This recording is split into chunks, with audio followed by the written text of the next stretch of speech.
আসসালামু আলাইকুম। আপনি যদি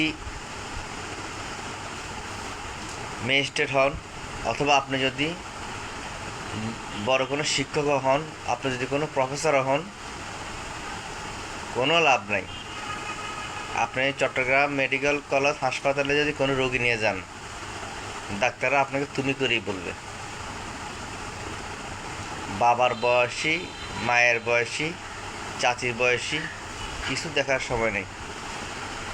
আপনাকে আপনার হাঁটুর বয়সী ডাক্তাররাও আপনাকে তুমি করেই বলবে। বলবে কি, এই তোমার রোগী কোথায়, ওষুধ নিয়ে আসো যাও। আপনার সাথে এইভাবেই কথা বলবে। কারণ আমার কেন জানি মনে হয় ওদেরকে ওভাবে শিক্ষা দেওয়া হয়েছে যে তোমরা সবাইকে তুমি করে বলবা, কারণ তুমি এমবিবিএস ডাক্তার, তুমি বহুত কিছু, তুমি মানুষ। আর যারা এমবিবিএস ডাক্তার ছাড়া যারা অন্য অন্য যে কোনো পেশা, অমানুষ। তুমিই মানুষ। আমি গত 3 দিন একটু মেডিকেল কলেজে দৌড়াদৌড়ি করেছিলাম। আমার এক ফুফাতো বোন, তার ডেলিভারি কেস নিয়ে।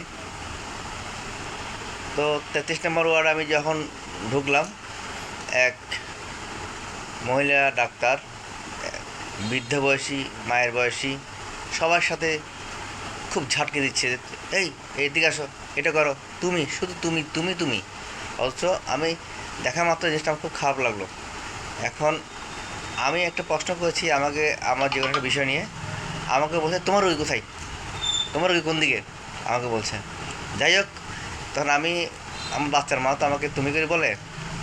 ওই কিছু সময়ের জন্য আমি মনে করেছি যে ঠিক আছে, তুমি যখন তুমি করে বলছো সমস্যা নেই, তুমি কিছু সময়ের জন্য আমার বাচ্চার মা হয়ে গেলে আর কি। আমি এটাকে আন্ডার কন্ট্রোলে নিয়ে নিছি।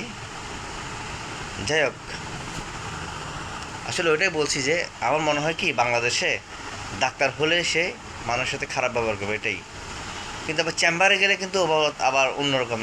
এটা চেম্বারে গেলে কিন্তু আবার অন্যরকম ব্যবহার। তখন তো অবশ্যই আপনি সালাম সব কিছু দিবে তারা।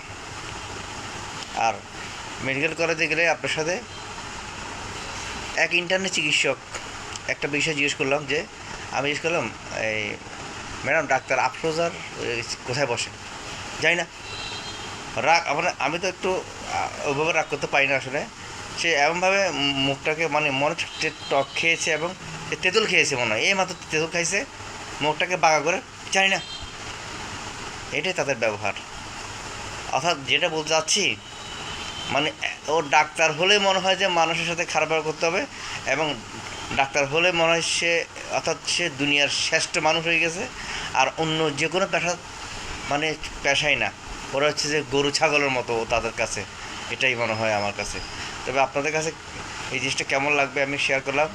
আসলে আসলে যে সমস্ত রোগীগুলো যায় হাসপাতালে, কেউ ওখানে আসলে ইচ্ছা করে কেউ যায় না। জীবনের আসলে কি বলবো এটাকে, বাধ্য আর কি। যে মানুষ ওই সময় কেন যায় চিকিৎসকের কাছে? নিশ্চয় বিপদে পড়ে যায়। ওই সময় মানুষ তো তুমি ভালো ব্যবহার করতে না পারো, কিন্তু অন্তপক্ষে আপনি করে তো বলা উচিত, তাই না? আপনি আপনি আপনি পরিশ্রম করতেছেন, অন্য মানুষ পরিশ্রম করতেছে না, আপনি টেনশনে আছেন, অন্য মানুষ কি টেনশনে থাকে না? পরিশ্রম সবাই করে। যাই হোক, ভালো থাকবেন সবাই, সুস্থ থাকবেন। আল্লাহ হাফেজ, আসসালামু আলাইকুম।